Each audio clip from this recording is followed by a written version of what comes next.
So let's go ahead, open up another image, and maybe I'll actually kill two birds with one stone. We'll do a matching color.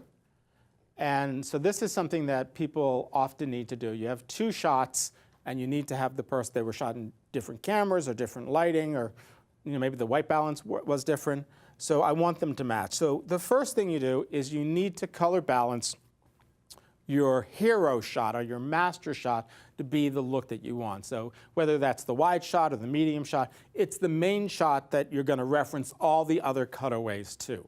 Okay, you don't want to start with one and then try to color correct it to the next one, and then to the next one, and to the next one. No, you want to color correct your primary shot so it's perfect, and then all your other shots, no matter where they lay in your timeline, you want to be able to color balance them to that master shot. That's going to make your life easier. And of course, we learned that if you want to apply them to an entire reel, you can simply put it on the master clip or save a defined preset. So if I look at this clip, it's a little oversaturated. It's very warm. We could go ahead and we could try to do an auto balance on it.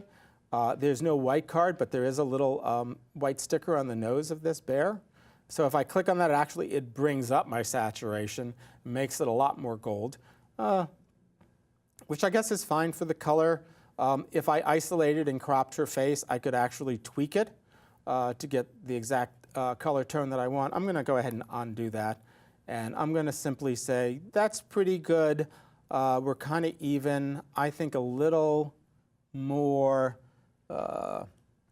exposure, a little more whites to bring it up, get my blacks down, just to expand my range.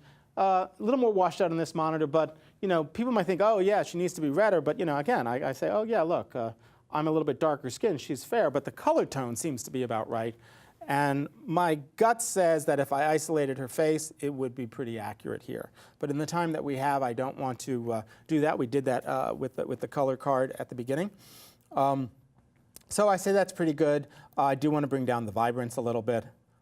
I rarely use saturation. I like vibrance, just because that's all a little bit too much. And I think, I looked at my numbers here and I changed it, but I think my highlights, I'm losing a little bit of detail.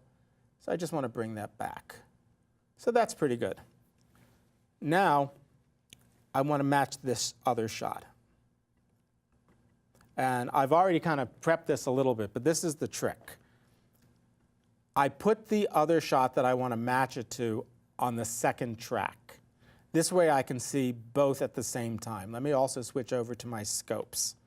So on the left side is my balanced, and on the right side is basically my clip with a crop on it moved halfway across. And I could do the crop, halfway this way, or sometimes, depending on the shot, you may want to do it top and bottom, okay? Just so I can start making sure and seeing what matches. So now I can look back and forth. Let's go back to horizontal. I think that just felt better to me, okay? So I'm trying to see skin tone. This is a little redder. If I turn off a track, if I go ahead and turn off just the eyeballs, okay, so there the top track is gone. Oh, I wanted to show you this with my scopes on. So there is just the bottom one in the scopes that I would correct. And then if I wanted just the top one, I could just turn on the top one and see exactly. Notice how it's black over to the left? It's only looking at that part of the frame. So I can say, oh yeah, my goal is to, as closely as possible, make this shot on the right and the scope match this shot, which I had turned off, on the left. So that's one part of the trick, that you can split it, you can look, and as I make adjustments to this top one, I can see if the face is matching. I might say, you know what, I think I need a little less red. And I start bringing the red down. Actually, that's pretty close. Not bad. So that's how I would deal with color. Sometimes you really want to focus on just the luminance. Okay, you want to separate. You want to say, you know what, let's take a look at what our luminance levels are. So I kind of want both of these black and white. So it's another great trick. If you've seen my other classes, I've introduced the idea of an adjustment layer File, New, Adjustment Layer. And we used it to put filters on things. So there we go, New, we go, Adjustment Layer. Did they move that on me? Am I not seeing it? I know where it is down here. So I'm going to look for it down here because it's faster. New, Adjustment Layer. There we go. It's going to be the size of my frame, which happens to be 4K. And there it is. It's my adjustment layer. You only need to make one per sequence. So let me go ahead, bring this down, grab my adjustment layer that I've lost here, and I'm going to throw it on the track above. Okay. So an adjustment layer, for those who haven't used it, basically whatever effect I put on top is applied to everything underneath. So the effect that I'm going to apply is simply black and white, because the black and white one here, I need to go to my effects, is just a desaturation filter. Black and white, true black and white, especially for a photographer, comes from how I reduce the amount of red, green, and blue. That's how we get different looks. But we're going to go just for our generic black and white.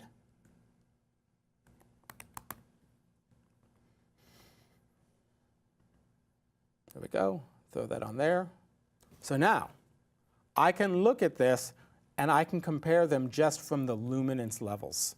Okay, I can say, oh yeah, is her face as equally bright on these? Is the background, is the couch? I'm going to go over here under the effects for this clip. I'll grab my crop slider, bring it across, and I'll say, okay, is the couch the same? Is the bear the same?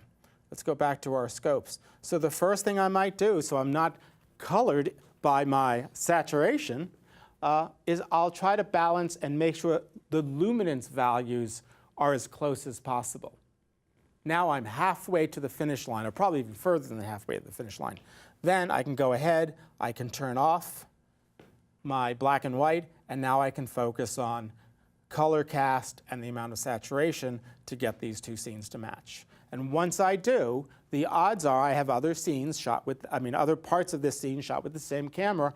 I can go ahead and either apply it to the master side of the clip, or I can go ahead and create a preset and apply it, and then everything should match as I cut back and forth between cameras. Do take this with a grain of salt. If you are shooting with an iPhone, a Red camera, and a Sony DSLR, you may be the best colorist in the world, but you may never get all of those images to match just because the sensor didn't get all of the same information. You can get it close, but you have to have a certain level of expectation that the quality, an iPhone has a sensor about the size of a pin, and a Red camera has the 1-inch sensor. So it's things to keep in mind. So that's how I would do those two elements. Let's take a look at color wheels, and we'll just look at one of these shots by itself. So I'm just going to drag this over, and I don't think we have a lot of correction here. But this is, as a matter of fact, let me just make sure what we have done here. We did some basic corrections, but okay, we're going to go to color wheels. So color wheel allows you to deal with the luminance values in your shadows, again, in your highlights, and in your midtones. We kind of saw that at a variation earlier on when you're dealing with highlights and shadows, blacks, whites, and contrast, but this is another way to attack it. And you can also attack the color cast in your shadows, in your highlights, and in your midtones. And generally, like skin tone would be in your midtone ranges. So if I wanted to, say, isolate and change maybe the skin tone of her face, I'd go to here, and on my monitor, maybe I want to add a little bit more saturation, a little bit more red. So I'm just going to slide that up. We see that's changing. And I have to be careful because actually this is starting to leak into the whole scene because there's a lot of mids around here. If I wanted to, say, maybe discover that my blacks have a little bit too much red in them and I want them to be really neutral, I may go down here and in my shadows pull out red. And now the blacks are a lot flatter. Okay, and I can see down here if these all become, and this is the trick with working with the color wheels, think of it as bars here, a wider bar here, and a thinner bar again up here. If you can get this grouping to be pretty much the same amount, that means they're equal, and that means it's going to be neutral gray. So if you have a color cast in your shadows, if you can get those sections to have about the same amount of data, then you know that it can be neutral. And the same thing is true in my highlights. My highlights are actually a little more red, and that's because I dragged that over to the red in my mids. But I could go ahead and I'm going to drag it in the opposite direction. I'm going to add a little bit more blue in my highlights. See how that blue's gone up? And that should neutralize any of my higher areas. And this gets into real subtlety. Okay? You see there's just a little bit of a shift, but again, it's perception. I can also deal with the luminance values. These are the sliders. So if I bring this down, it's going to work with just my shadows. Okay? Which is similar to what we worked with before, but everybody uses different controls, and sometimes as you're stepping through the sequence, you're ready to maybe do some more refinement. So that's one of the elements that you're dealing with. So that's how you would work with the color wheels.